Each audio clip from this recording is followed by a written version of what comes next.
Assalamualaikum warahmatullahi wabarakatuh. Perkenalkan, nama saya Heri Irawan dari kelas SI 702. Pada kesempatan kali ini, saya akan mempresentasikan analisis sistem informasi audit pada PT EKZ untuk memenuhi tugas akhir semester mata kuliah Tata Kelola dan Audit Sistem Informasi. Baik, kita akan masuk ke pembahasan pertama, yaitu pendahuluan. Audit sistem informasi merupakan proses yang krusial dalam memastikan bahwa sistem informasi yang digunakan oleh suatu organisasi berfungsi secara efektif dan efisien, serta memenuhi standar keamanan dan kepatuhan yang berlaku.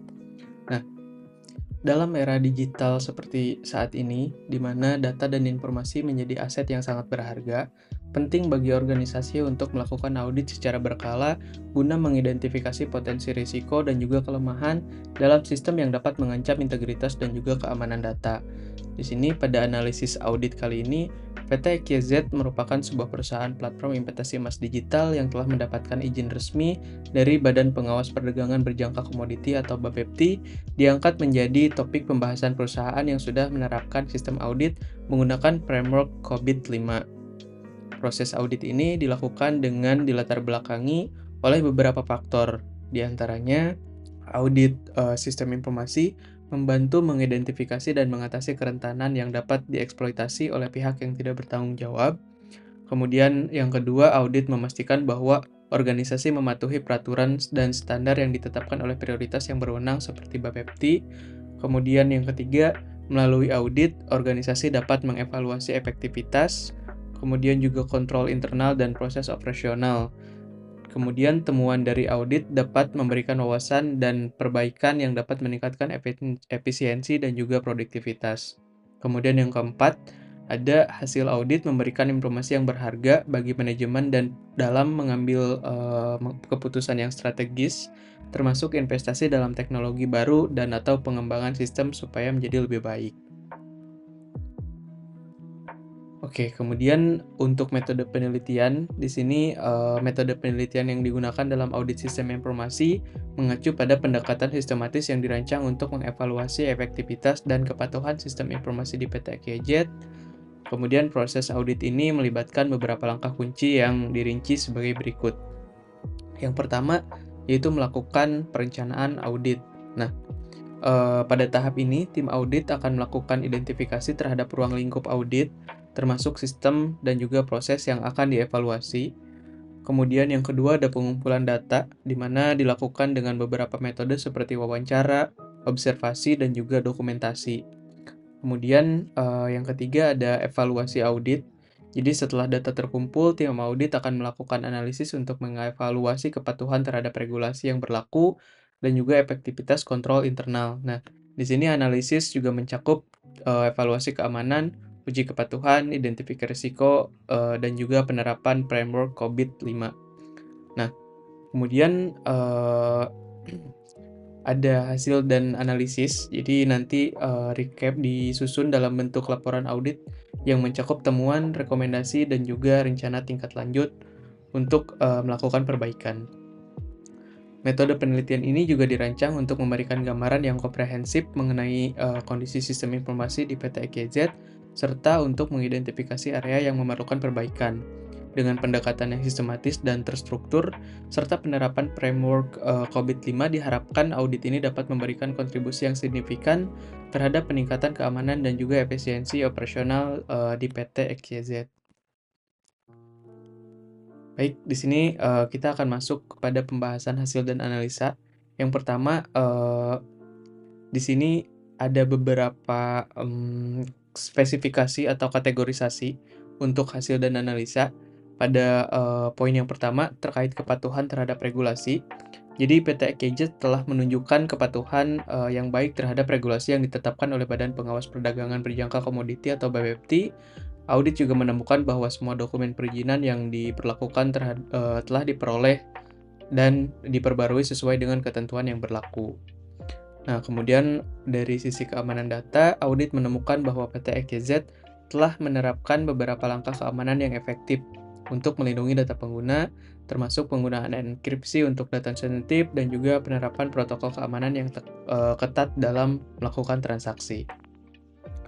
Kemudian efektivitas kontrol internal, di sini PT EKZ telah mengimplementasikan kontrol yang baik, termasuk prosedur untuk memantau dan mengevaluasi transaksi, namun audit menemukan bahwa dokumentasi terkait kontrol itu tidak selalu lengkap, yang dapat menghambat kemampuan untuk melakukan audit di masa mendatang.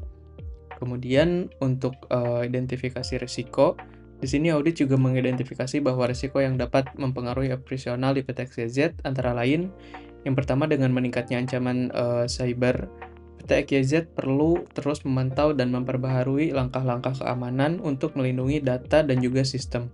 Jadi meskipun saat ini sudah mematuhi regulasi, perubahan dalam peraturan dapat mempengaruhi kepatuhan di masa mendatang. Oleh karena itu, penting untuk melakukan mekanisme pemantauan yang efektif. Kemudian, yang terakhir, analisis menggunakan COVID-5. Jadi, kita ada beberapa domain. Di sini yang pertama ada domain governance. PT XYZ telah menunjukkan pengelolaan yang baik dalam hal kepatuhan dan juga pengawasan, namun perlu meningkatkan transparansi dalam dokumen kontrol. Kemudian dalam domain manajemen, proses manajemen risiko yang ada sudah memadai, tetapi perlu ditingkatkan dengan penerapan praktik terbaik dalam pengelolaan risiko yang lebih proaktif. Kemudian domain delivery, meskipun langkah-langkah keamanan diterapkan cukup baik, penerapan kontrol tambahan seperti MFA dan perbaruan sistem secara berkala sangat dianjurkan untuk meningkatkan keamanan. Kemudian juga penerapan COVID-5 memungkinkan PT XYZ untuk mengidentifikasi dan mengelola risiko yang lebih baik, serta memastikan bahwa semua proses TI mendukung tujuan bisnis secara keseluruhan. Oke, sekarang kita akan memasuki materi kelebihan dan kekurangan menggunakan framework COVID-5. Di sini saya sudah merangkum yang pertama kelebihan. Jadi terdapat beberapa poin. Yang pertama, tata kelola TI yang terstruktur. Jadi COVID-5 ini menyediakan kerangka kerja yang jelas untuk tata kelola TI yang membantu PT GZ dalam mengelola dan juga mengendalikan proses TI secara efektif. Kemudian ada peningkatan kepatuhan.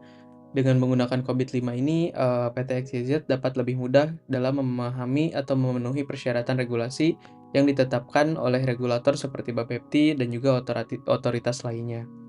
Kemudian yang ketiga, ada manajemen risiko yang lebih baik. Jadi, COVID-5 ini memberikan panduan untuk mengidentifikasi, mengevaluasi, dan juga mengelola risiko yang terkait dengan TI. Kemudian ada peningkatan efisiensi operasional, karena dengan penerapan praktik terbaik yang disarankan oleh COVID-5, di sini PT XYZ dapat meningkatkan efisiensi operasional melalui pengelolaan sumber daya TI yang lebih baik dan juga pengurangan biaya yang tidak diperlukan.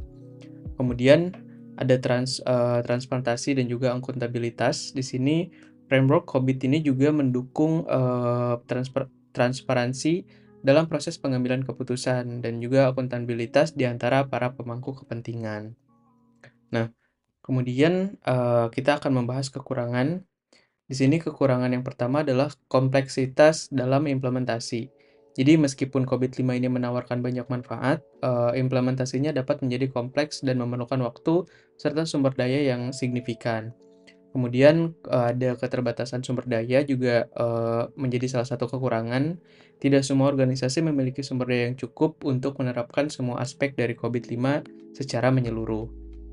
Kemudian kebutuhan pelatihan juga menjadi salah satunya, di mana penggunaan COVID-5 ini memerlukan pemahaman yang baik tentang prinsip-prinsip dan juga praktik yang ada. Kemudian yang keempat ada risiko ketergantungan pada framework. Jadi kalau misalkan sudah terlalu bergantung pada COVID-5 dapat mengakibatkan kurangnya fleksibilitas dalam menyesuaikan proses dan juga kebutuhan spesifik dari organisasi tersebut. Nah, kemudian sini ada rekomendasi perbaikan, apa saja hal-hal yang bisa diperbaiki. Yang pertama, di sini adalah peningkatan pelatihan dan juga kesadaran. Jadi VTKJ di sini harus memberikan pelatihan yang memadai kepada staf mengenai prinsip-prinsip COVID-5 dan juga bagaimana menerapkannya dalam konteks operasional mereka. Kemudian ada penyederhanaan proses. Di sini untuk mengatasi kompleksitas implementasi, PT XYZ dapat mempertimbangkan untuk menyederhanakan beberapa proses yang terkait dengan COVID-5, sehingga nantinya lebih mudah diintegrasikan dalam praktik yang sudah ada. Kemudian yang ketiga adalah pengembangan rencana lebih lanjut. Jadi di sini perlu mengembangkan rencana tindak lanjut yang jelas dan juga memastikan bahwa rekomendasi dari audit dan juga penerapan di COVID-5 ini dapat diimplementasikan secara efektif. Kemudian yang keempat, ada peningkatan dokumentasi. Jadi memastikan bahwa semua prosedur dan kontrol terdokumentasi dengan baik akan membantu dalam audit di masa mendatang dan juga meningkatkan transparansi dalam pengelolaan TI. Dan yang terakhir adalah monitor dan evaluasi berkelanjutan. Jadi kita harus menerapkan mekanisme pemantauan dan evaluasi yang berkelanjutan untuk menilai efektivitas penerapan COVID-5 dan melakukan penyesuaian yang diperlukan untuk keperluan evaluasi ke depannya. Baik, sekian presentasi dari saya. Mohon maaf jika terdapat banyak kesalahan dalam penyampaian. Terima kasih. Wassalamualaikum warahmatullahi wabarakatuh.